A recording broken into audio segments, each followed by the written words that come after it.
Welcome back, everybody. Now, they honor authors, contributors of books, creative collections and digital contributions. That's the annual Humanities and Social Sciences Awards, which take place on the 12th of March this year at the Constitution Hill. The awards categories include fiction, non-fiction, public performances, visual arts and infographics. But to tell us more, we're joined by the National Institute for the Humanities and Social Sciences Chief Executive, Professor Sarah Mosoetsa. Professor, very good morning to you. Thank you so much for joining us. Welcome. Thank you. Now, before we get deeper into the conversation, let's first talk about the National Institute for the Humanities and Social Sciences. What does this institute do? It was established in 2013 by the Department of Higher Education to support the humanities and social sciences. We fund about 600 PhD students throughout the country, and 5 years later, we've graduated over 200 of them. We also fund a number of academics in the university space. We also work with heritage sites to make them sites of learning and research, and we call them humanities hubs. We also have a number of initiatives that we introduce in the system, again, with the broader mandate of supporting the humanities and social sciences, and the awards are part of that.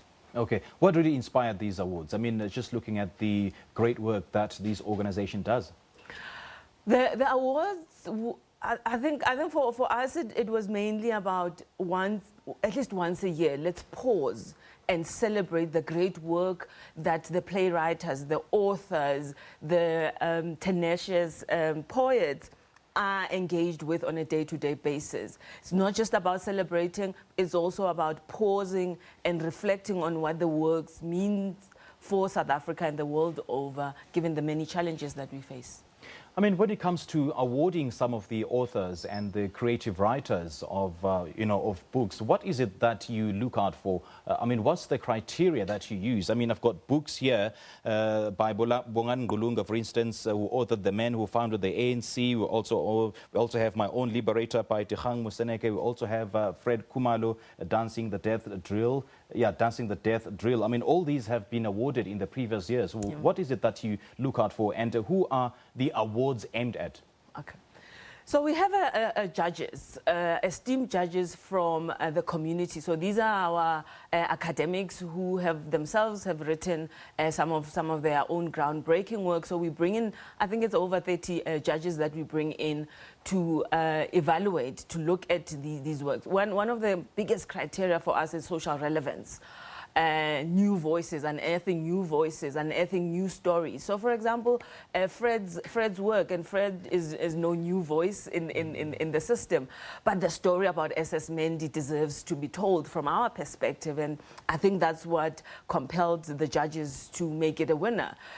Who has ever heard of our own former Justice, Dikgang Moseneke's own reflection of his journey?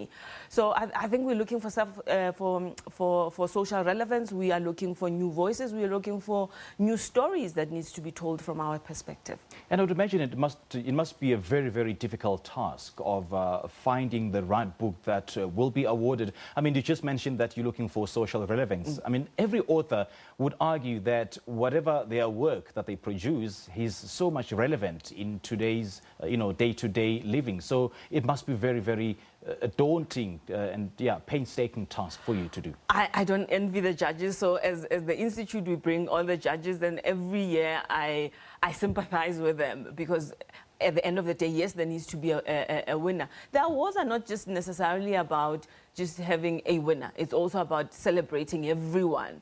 And do all the books qualify for that? Just that last issue around social relevance, yes, but ultimately the judges have to say this is the winner. So, for example, last year, one of our shortlisted books in the non-fiction, in the fiction category, was The Blessed Girl. Now, The Blessed Girl is an interesting book. It's fiction, but when you read it, and in the ways that Angela just paints the picture around who the blesser and the blessee is, again, contemporary social issues are covered in that book. So I guess it is a difficult task, but someone has to do it, and I'm very grateful to the judges. Indeed.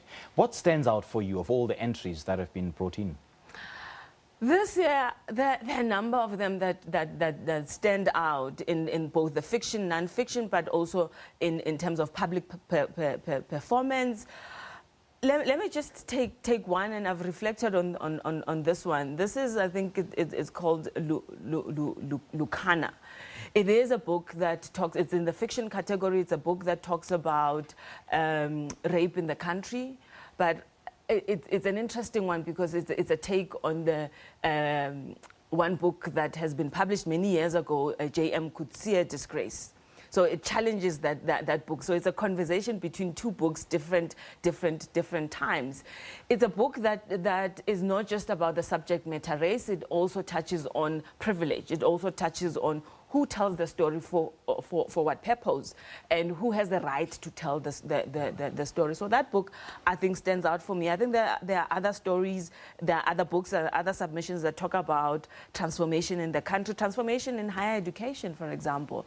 There's also, I mean, submission by an amazing scholar, artist, by Jay Pather, that I think is compelling, and I would want everyone to interact with the humanities and social sciences, not just through books, but through the number of exhibitions that we also produce. Okay, and for those upcoming authors or, well, potential authors, I would say, who want to be a part of it, how do they go about joining this competition? So on an annual basis, we issue a call, and there are submissions, and the submissions can be done by individuals. There are also, I think, one of the amazing things that have also happened is that publishers have also supported us. So they also submit on behalf of the authors. So right. in that sense, it's open. You have to also still be linked in one way or the other to the university space, because we want some of these, some of the work that we showcase here to also find resonance in our curricula. As you know, there's been a broader discussions around how we need to transform our curricula in university space. All right, Professor, thank you so much for chatting to us this morning. Great chat, I must say. Well, that was the National Institute for the Humanities and Social Sciences CEO speaking to us about the 5th installation of the annual HSS Awards, which will take place on the 12th of March at the Constitution Hill. Well, the awards honor authors, contributors of books, creative collections and digital contributions. This is Morning Live. We take a quick break. We'll be right back.